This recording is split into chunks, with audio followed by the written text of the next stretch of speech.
comment, share and subscribe to Maulana Uzair Shahidi.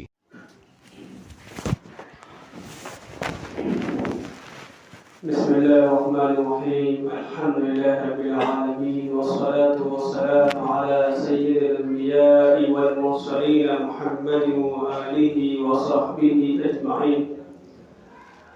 أما بعد، فأعوذ بالله من الشيطان الرجيم. بسم الله الرحمن الرحيم. قال الله سبحانه وتعالى: لقد كان لكم في رسول الله أسوة حسنة لمن كان يرجو الله واليوم الآخر وذكر الله كثيرا. صدق الله العظيم. پہلے اندر صفحے پوری کر لیں. میرے محترم بزرگوں، دوستوں، عزیز ساتھیوں، اللہ تعالیٰ اس پوری کائنات کا مالک ہے، خالق ہے، حاکم ہے. ہر چیز اس کی زیر نگین ہے، ہر چیز اس کی قبضہ قدرت میں ہے. وہ جب چاہے جو چاہے کرتا ہے. وہ تمام انسان، تمام کائنات کا مالک ہے.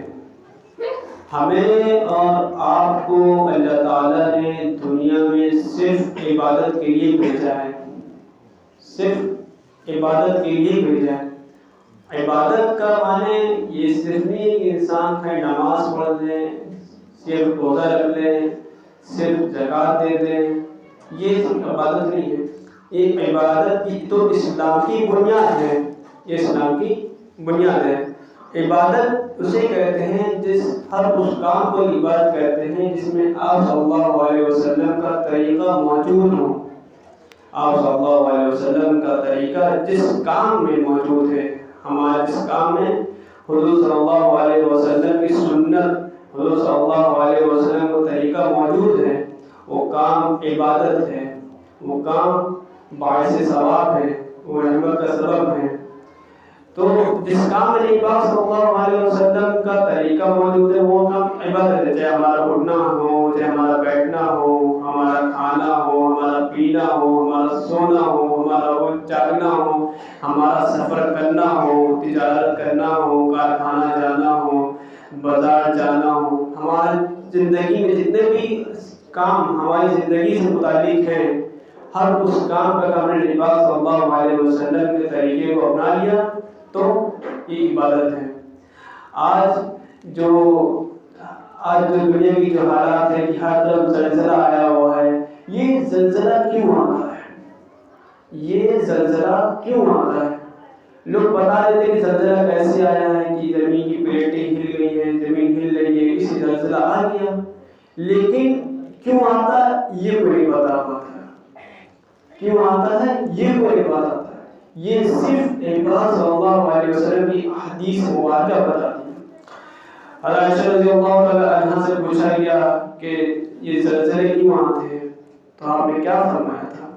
آپ رضی اللہ تعالی عنہ نے فرمایا کہ جب بے حیائی عام ہو جائے، جب ڈکیتیاں عام ہو جائیں، جب امانت میں خیانت کی جانے لگے، جب ایسے لوگ اتباع کیے جانے لگے جو فاجر ہیں، گنہگار ہیں، اور جب علم اس لیے حاصل کیا جانے لگے کہ ہمیں دنیا میں عالم کہیں، حافظ کہیں، ڈاکٹر کہیں، انجینئر کہیں، جب علم اس لیے حاصل کیا جانے لگے، جب امانت میں ہم قابض ہو جائے، دوسرے کی امانت کو اپنا مال سمجھنے لگے، جب شرک عام ہونے لگے.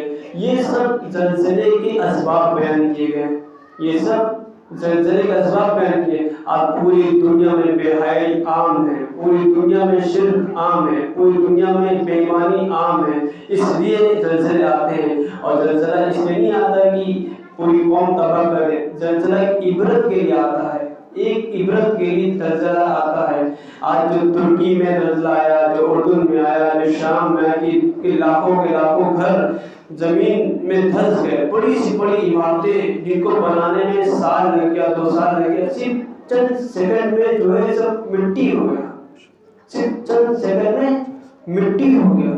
ایک انسان کی پوری زندگی بھر محنت کر رہا ہے، کما رہا ہے، اور وہ گھر بنا رہا ہے، بڑی بڑی بلڈنگیں بنا رہا ہے، کروڑوں روپے خرچہ کر رہا ہے، لیکن ایک سیکنڈ ہو گیا، ایک سیکنڈ میں اللہ کی قدرت کو زمین پہ ملا دیا۔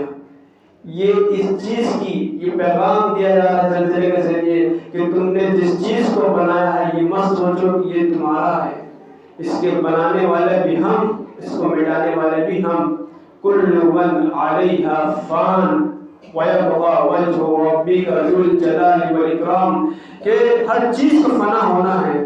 تم چاہے عمارتیں جتنی بڑی بنا لو، تم اپنی شخصیت کیسی بنا لو، بڑی سے بڑی شخصیتیں مٹی میں ملا دی گئی، بڑے سے بڑے ظالم حکمراں مٹی میں ملا دیے گئے، بڑے سے بڑے انبیاء کو بھی مٹی میں ملا دیا گیا، بڑی سے بڑی چیزیں مٹی میں ملا دی گئی، بڑی سے بڑی عمارتیں مٹی میں ملا دی گئی۔ صرف ایک ذات ہے جس کی بقا ہے، وہ کون ہے؟ وہ رب العالمین ہے، وہ رب العالمین ہے۔ تو ہمیں زلزلے سے عبرت لینا چاہیے، ہمیں زلزلے سے عبرت لینا چاہیے کہ جو زلزلہ وہاں ہے ہو سکتا ہے جو وہاں آیا وہ یہاں بھی آ جائے، دنیا کسی حصے میں آ جائے، دنیا کے کسی خطے میں زلزلہ برپا ہو جائے۔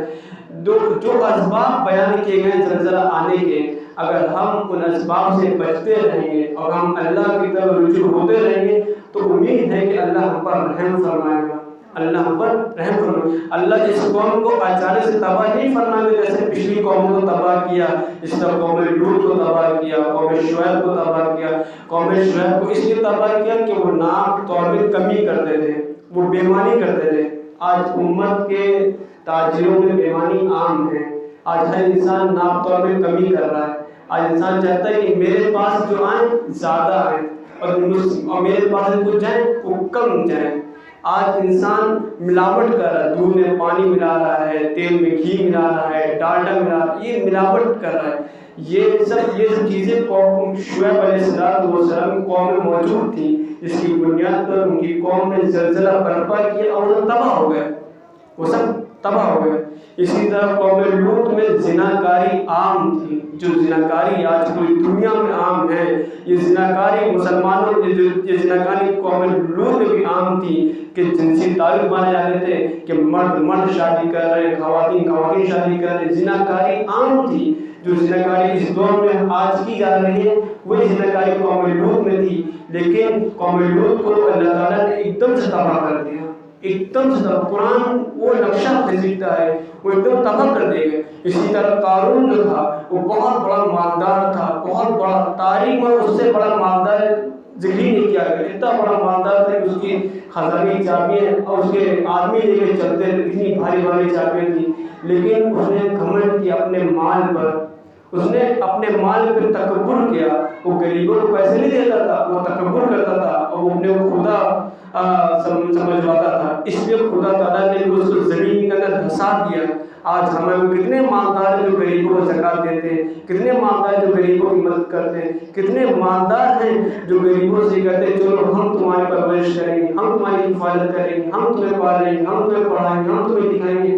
یہ کچھ نہیں ہوتا ہے، یہ کچھ نہیں ہوتا ہے۔ اسی طرح ایک فرعون تھا جو اس نے حکومت کے جوش میں آ کر اس نے یہ کہا تھا کہ میں تمہارا خدا ہوں، تم مجھے رب مانو، جس کی اس کے اندر گھمنڈ تھا۔ تو خدا تعالیٰ نے اس کو ایسی سزا دی کہ قیامت تک آنے والے ایک انسان کے لیے عبرت بن گیا، یہ عبرت بن گیا۔ تاریخ میں اللہ تعالیٰ ایسے چیزیں دکھاتا ہے کہ آگے آنے والے لوگوں کی عبرت ہوتی چلی جائے، عبرت ہوتی ہے۔ جن کے پاس مال ہے، جو کنجوسی کرتے ہیں، جو زکوٰۃ نہیں دیتے، جو غریبوں کو نہیں دیتے، جو کفالت نہیں کرتے، انہیں ڈرنا چاہیے خدا نہ خواستہ جس طرح قارون کے اوپر عذاب ٹوٹ پڑا اس طرح ہم پر نہ ٹوٹ پڑے۔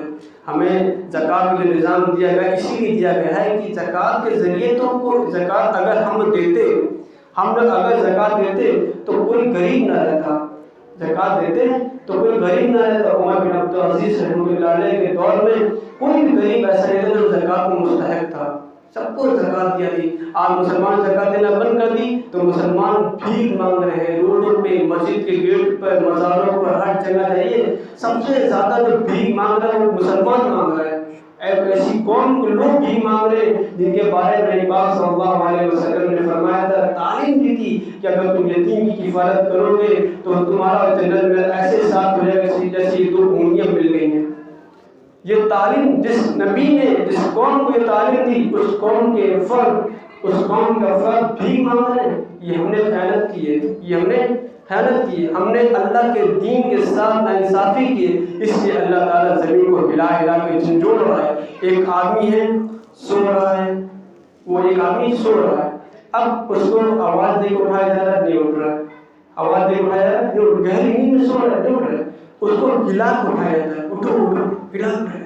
یہ قوم گہری نیند میں سو گئی ہے، یہ قوم گہری نیند میں سو گئی، انبیاء نے جگایا، صحابہ نے جگایا، تابعین نے جگایا، علماء نے جگایا، یہ قوم نہیں اٹھی۔ اللہ تعالیٰ نے اس کو ہلا کے رکھ دیا۔ پوری دنیا کی نظر اس ٹائم ترکی میں جا رہی ہے، دیکھیے آپ کس طرح لوگ زندگی کے طرز میں ایک آنکھوں کے درد ہے، غم ہے کہ کیا ہو گیا، یہ کیا ہو گیا۔ اس لیے میرے محترم دوستوں، ضرورت اس بات کی ہمیں عبرت لینی ہے، ہمیں ان سب چیزوں سے عبرت لینی ہے، اور قرآن میں جن کا تذکرہ کیا گیا ہے، قرآن سے ہمیں عبرت لینی ہے کہ کس طرح پچھلی قوموں کا حال ہے۔ یہ تو آپ صلی اللہ علیہ وسلم کی دعا کی برکت ہے کہ ہم پر ایک دم عذاب نہیں آتا، ہم پر ایک دم عذاب نہیں آ رہا، ورنہ جو جرائم ہم لوگ کر رہے ہیں، وہ جرائم پہلے قوم کے لوگ بھی کر چکے ہیں۔ اس لیے میرے محترم دوستوں، جہاں بھی آفتیں آ رہی ہیں ان سب جگہ کو دیکھیے، آپ دھیان سے دیکھیے کہ اب جو اللہ وہاں بھی بلڈنگ گرا سکتا ہے، زمین کو ہلا سکتا ہے، وہ اللہ یہاں بھی کر سکتا ہے۔ لہٰذا ہمیں گناہ سے بچنا چاہیے، ہمیں اللہ کی طرف رجوع ہونا چاہیے، ہمیں اللہ کے آگے ہاتھ جوڑنا چاہیے، اللہ کے آگے ناک لگانی چاہیے، اللہ کے آگے ماتھا ٹیکنا چاہیے، اللہ سے اپنے گناہوں کا اور اپنے گناہوں کی معافی مانگنی چاہیے کہ اللہ ہمیں معاف فرما دے۔ یہ سب جو کچھ ہو رہا ہے، ظہر الفساد فی البر والبحر بما کسبت ایدی الناس، جو کچھ بھی فتنہ ہوتا ہے، فساد ہوتا ہے، آزمائش ہوتی ہے، زلزلہ، یہ سب کے سب انسانوں کے کرتوت ہے، یہ سب کے سب انسانوں کے کرتوت ہے، اور انسان کو جو تابع کیا گیا حضور پاک صلی اللہ علیہ وسلم کی زندگی کے تابع کیا گیا ہے۔ ہم نے نبی پاک صلی اللہ علیہ وسلم سے اپنا رشتہ کاٹ دیا، ہم نے نبی پاک صلی اللہ علیہ وسلم کی زندگی کو چھوڑ دیا اور غیر کے طریقے کو اپنا لیا۔ ہماری شادی غیر طریقے پہ، ہماری رسومات غیر طریقے پہ، ہماری دعوتیں غیر طریقے پہ، ہمارے جنازے غیر طریقے، ہر چیز غیر طریقے میں ہو رہی ہے۔ اگر نبی پاک صلی اللہ علیہ وسلم سے ہمارا رشتہ مضبوط ہوتا، جو مدد صحابہ کرام رضی اللہ تعالیٰ اجمعین کے دور میں آئی تھی کہ آسمان سے فرشتے اتر رہے ہیں اور زمین سے مدد کے چشمے پھوٹ رہے ہیں، وہی مدد ہمارے بھی دور میں آتی، وہی مدد ہمارے دور میں آتی۔ یہ ہمارا قصور ہے، یہ ہمارا جرم ہے، یہ ہم اس کے قائل ہیں کہ ہم نے نبی پاک صلی اللہ علیہ وسلم کے طریقے کو چھوڑ دیا۔ ہم نے اس ملک میں ہمیں دعوت دینے کے لیے اللہ تعالیٰ نے بھیجا تھا کہ کنتم خیر امت اخرجت للناس تأمرون بالمعروف وتنہون عن المنکر، کہ تم کو تو اس لیے برپا کیا جاتا ہے کہ تم لوگوں کو اچھے کاموں کو حکم دو، نماز کے حکم دو، توحید کا حکم دو، زکوٰۃ کا حکم دو، سنت کا حکم دو، برے کاموں سے روکو، شرابی کو شراب سے روکو، زناکار کو زنے سے روکو، ہر برائی سے روکو۔ ہم خود ملوث ہو گئے، ہم نے خود گناہ، جو قوم گناہ روکنے کے لیے آئی تھی وہ قوم گناہ میں خود ملوث ہو گئی۔ ہم نے اس لیے ہم پر عذاب مسلط کیا ہے، اس لیے ہر گناہ سے توبہ کرنے کی ضرورت ہے۔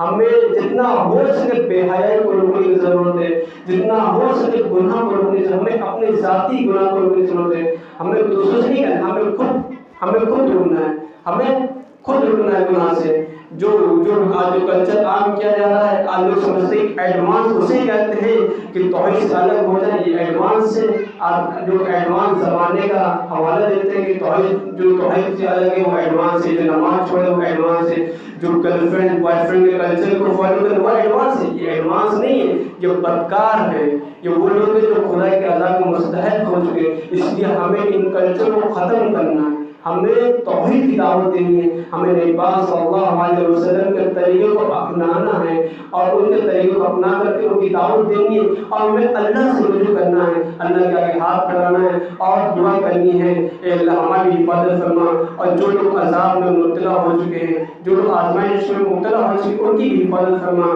اللہ تعالیٰ ہم سب کو توفیق عطا فرمائے۔ وآخر دعوانا الحمد للہ رب العالمین۔